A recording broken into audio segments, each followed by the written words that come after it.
Börjesson's body was found on December 4, 2005, on a Scotland beach. The case was simple for the Edinburgh police. They ruled it to be a suicide. But for Annie's family and many others, that was far from the truth. Her case was not only mishandled, but the reasons for it shed light on a dark and chilling conspiracy. No one knows the truth, but one fact is clear. It wasn't a suicide. Murdered by a sexual predator? Annie was a multi-talented, loving 30-year-old Swedish woman who knew 5 languages by heart, loved to play rugby, and was active in a band that played all over Europe.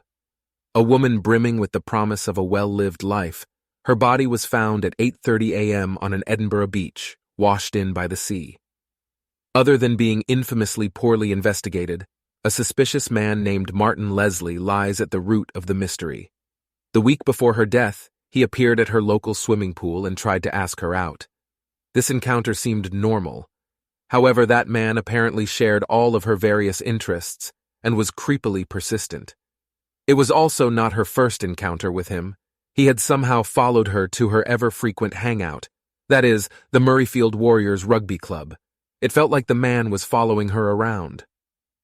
Annie's best friend Maria Jansen said, Annie met this man whom she knew as Martin Leslie 2 times during her last week in life. The first meeting made her feel almost a little scared, and during our last phone call, she told me about his strange behavior at a rugby gathering at Murrayfield Rugby Club, and she told me that she had now decided to try and keep away from this man. Maria said that the man would aggressively insist Annie drink with him, and she even told her family that he was nothing short of a sexual predator. They were right to be worried.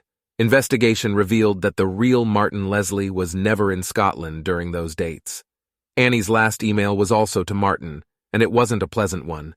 The imposter Martin was never caught. How could he, when the police had ruled the death to be a suicide? Shoddy investigation, incompetence, or deliberate. The case is riddled with the deliberately flawed investigation and suspicious details that would have made any novice investigator withhold from ruling Annie's death as a suicide. That made the Swedish police's behavior more alarming. All phone call records from the last 3 days had been wiped clean off of Annie's cell phone. Her mother, Annie Börjesson, and best friend Marie had engaged in several concerned phone calls with her, where Annie told them that she had something to take care of. Not only that, but Annie's email records were wiped entirely too. This was no ordinary case. The evidence that apparently made her death suicide was full of loopholes. A CCTV footage showed a figure wearing a backpack heading out of the train station. The police said that this was Annie. Their only reason was the backpack. A retired detective with the Lothians and Borders Police contested this. He said, I have extensive experience of examining CCTV footage, and I must say honestly that the images from Station Road are rubbish. I may assume that it's Annie, what with time and travel direction, but detectives should never assume. They work with facts, not assumptions. We know Annie ended up on the beach, but the whole story is not known. It would prove to be quite misleading. The 2 men weren't sure if the figure was a man or woman. They couldn't see from that far of a distance. But of course, the police never asked them either. Frank also conveniently ignored that other witnesses had seen Annie talking to passers-by at 4:30 p.m. on the beach. Thus, the police purposefully ignored the clash between the timelines and decided to believe the suicide story. The cherry on top is that the other passers-by could say with 100% certainty that the person they had talked to was indeed Annie. No one investigated the unknown DNA found on Annie's hands. No post-mortem was done, and no forensic team was called when they found her body. This protocol goes against police standards, making everyone wonder why the police were so hell-bent on covering up the case. The police also paid no heed to the belongings missing from Annie's bag. Annie always carried a filofax with her, which had contact information for her loved ones. Someone had deliberately removed that from her body. Even a junior policeman would identify the death as suspicious, yet the Scotland police didn't. The autopsy report said that it discovered minor scratches and bruises, overlooking what the Swedish undertaker who buried Annie's body quickly had found upon inspecting her body. Annie's body was riddled with deep and harsh bruising on the right arm, side, and behind the ear. He said, We consider we have the knowledge to state the difference between bruises and corpse patches on a body. CIA involvement, conspiracy or truth? Annie's family was not going to rest without a fight for the justice they deserved. Annie's best friend, Maria Jansen, kept getting scary, silent phone calls, and her account was hacked many times. She knew something was fishy, but she soon discovered a shocking piece of information that made everything fall into place.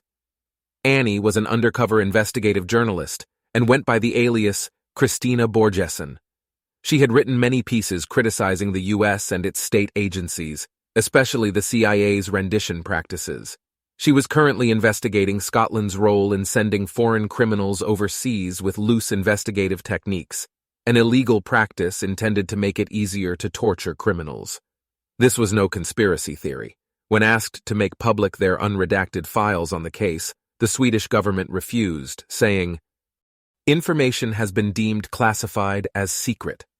The reason for this is that the information concerns Sweden's relations with a foreign state and a foreign authority, and it can be assumed that a disclosure will damage Sweden's international relations, or in other ways, harm national interests.